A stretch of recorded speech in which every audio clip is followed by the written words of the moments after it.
This is a circuit board from the 80s. These are chips right here, here, here, and here that the FPGA can replace. So a lot of these other chips still need to be on a circuit board, but the FPGA is replacing these. Now, the other major thing that happened between the 80s and now is that chips no longer are socketed. You can see that this chip right here is in a socket, and you can put a screwdriver right underneath there and pop it out, replace it.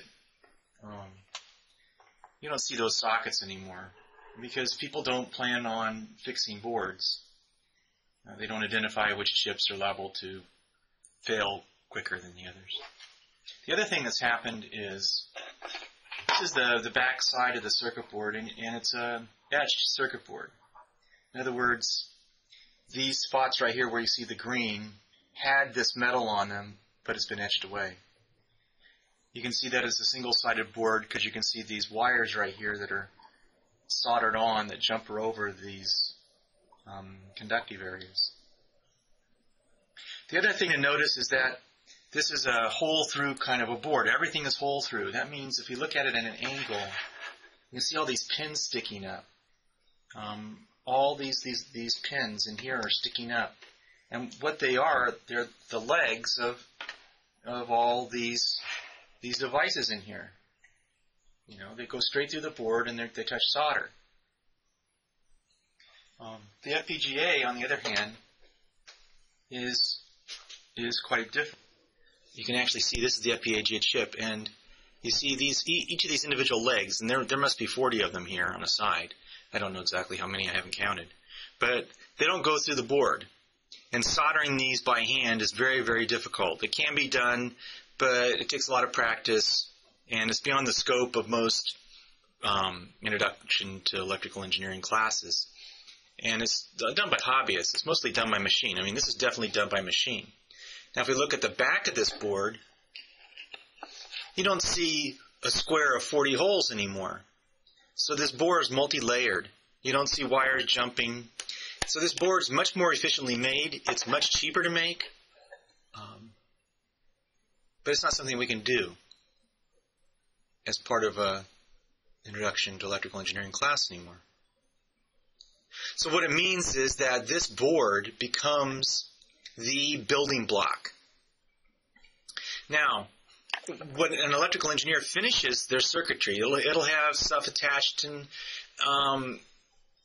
then what they do is they create a new board. You send off to have the board made. Yes, send off to have the board stuffed with these chips. So this vendor right here, Xilinx, benefits when you finish making a circuit around this circuit board and create a new circuit board with their chip on it.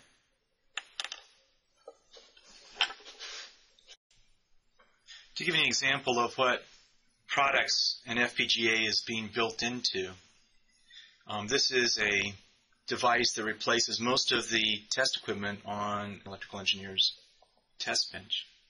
It has a 4-channel oscilloscope here that comparable Agilent would cost $25,000 used. This whole board costs between $400 and $600. It has a 32 channels. You can configure these as input or output or switches. It has 2 voltmeters here and here. It has 2 variable supply DC power supplies plus a fixed one. It has a analog output function generator, 2-channel. But anyway, besides those specifications, you might not understand those. This whole thing is driven by this FPGA right here. All these other chips are basically supporting it.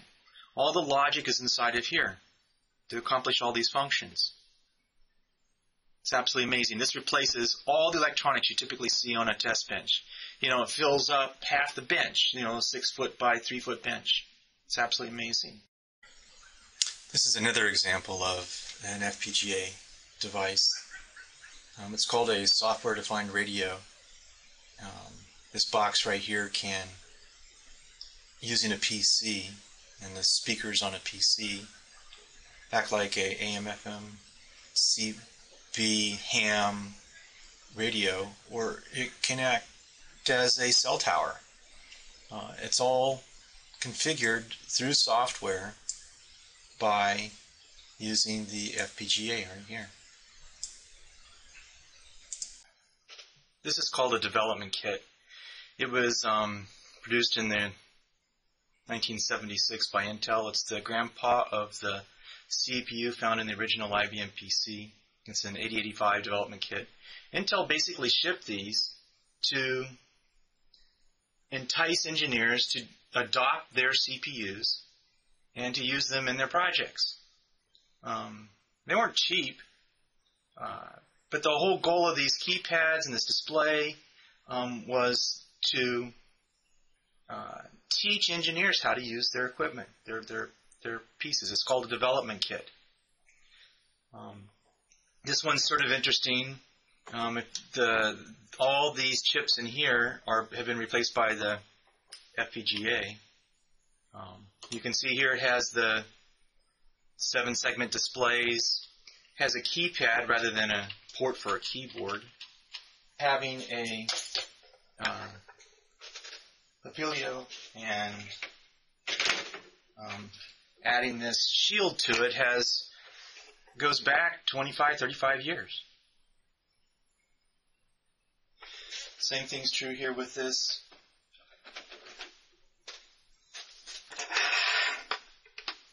Digital Nexus 2.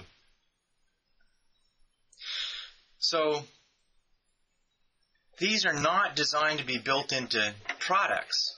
They're designed for engineers to teach you how to program these FPGAs.